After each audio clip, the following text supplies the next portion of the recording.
Good evening. This is Duane Lowry for the DPP Grain Desk on Sunday, July 14th. It's currently a little bit after 6:30 at night. The grain outlook tonight, I think, is going to be based on a few different things. The calls are leaning mostly to the lower side. I don't necessarily agree with that, but that's where the trade is at. The markets were down hard on Friday. Corn was down 15, 17 cents. Beans were down 30 cents or more. I think that's leaning people in the direction of being weaker tonight. The trade still has a pretty bearish bias, and I think that makes the default setting to come in here and be bearish. Friday's midday forecast appeared wetter to some, and that was part of the reason given for why we were down so much on Friday. I'm not sure that the forecasts really warranted such a move, but nonetheless, that's where we're at.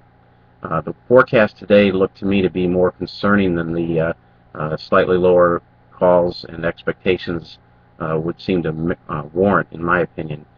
This week we're going to see some of the hottest temperatures we've had in the Midwest this year. There's going to be limited precip in the Midwest, especially the western Midwest, and probably in the West, probably especially the southwestern part of the Midwest. I think that this will be a week that we're going to find out how true it is that the excessive moisture plants that plants had to suffer through earlier in the year, see how much that impacted root development because of lack of moisture over the last couple of weeks, and warm temperatures this week should put out the plants under a fair amount of stress in those areas. So we're going to be able to test that theory quite a bit, I think, this week. The trade has a bearish bias, so they prefer to look over and look past this week's forecast and instead look to the forecast, which suggests that from basically days 7 through 15 we're going to begin to see cooler temps, and we're going to see more frequent precip. That might very well be, but I know that parts of the western Midwest have had rains forecasted for those areas at different times in the deferred forecast, and they didn't come to pass. And I don't think there's much in the forecast for precip this week, and I think the weather should be seen as more concerning.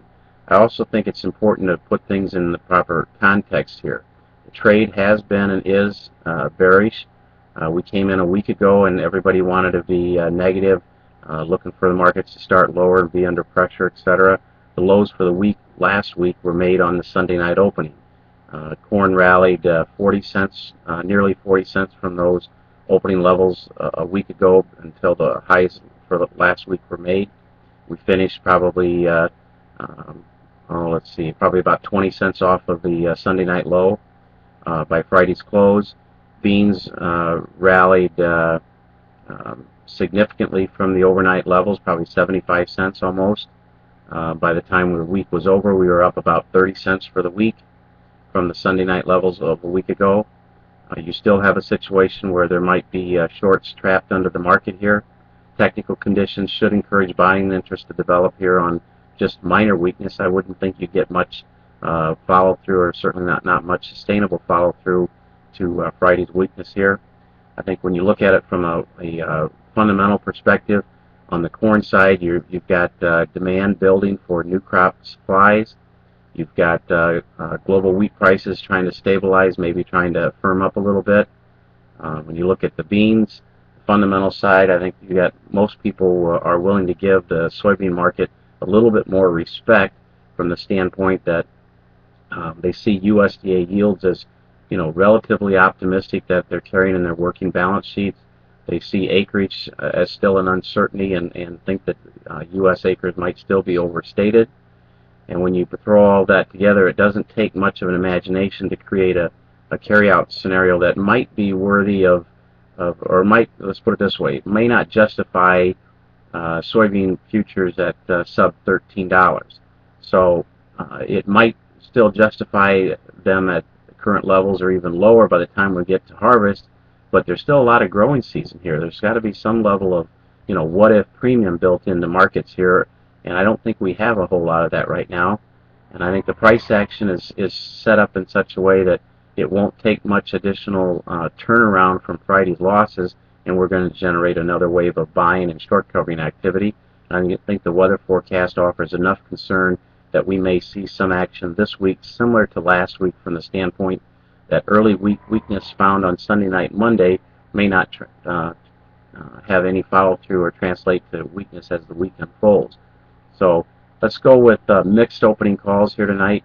I could see some of these things being a little bit higher. Everybody else seems to expect them to be lower. So look for some type of mixed opening calls, probably leaning towards the lower as the popular low pre-opening expectations. There were some delivery factors that would cause some people to be bearish. I don't think that has a lot of impact on setting future price trends, to be honest with you.